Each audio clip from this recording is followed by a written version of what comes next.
একটি ঐতিহাসিক ঘটনা। মদিনা মসজিদে নববীতে মজলিসে সবাই শান্তভাবে বসে আছেন।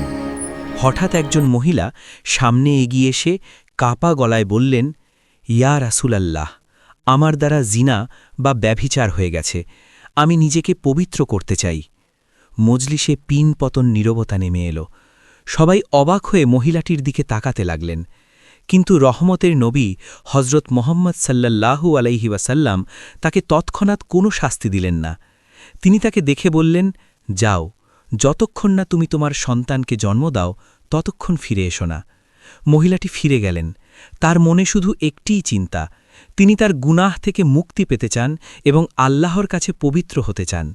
মাস গড়িয়ে গেল এবং শেষ পর্যন্ত তিনি একটি ফুটফুটে সন্তানের জন্ম দিলেন।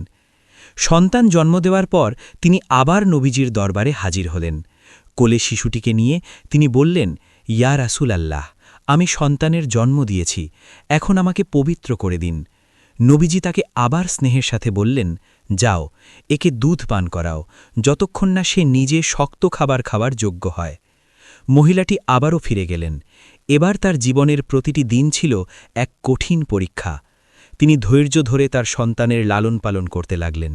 তিনি জানতেন এই পৃথিবী ক্ষণস্থায়ী, কিন্তু পরকাল চিরস্থায়ী। এভাবে কেটে গেল দীর্ঘ 2 বছর। 2 বছর পর তিনি তৃতীয়বারের মতো হাজির হলেন। এবার শিশুটির হাতে ছিল এক টুকরো রুটি, যা সে নিজে খাচ্ছিল। মহিলাটি বিনীতভাবে বললেন, ইয়া রাসূলাল্লাহ, এখন আমার সন্তান নিজে খাবার খাওয়ার যোগ্য হয়েছে, এবার আমাকে পবিত্র করুন। এবার নবীজির আদেশে মহিলার ওপর শরীয়তের বিধান বা হদ কার্যকর করা হল। শাস্তি শেষে মহিলাটি মারা গেলে নবীজি নিজে তার জানাজা নামাজ পড়াতে দাঁড়ালেন।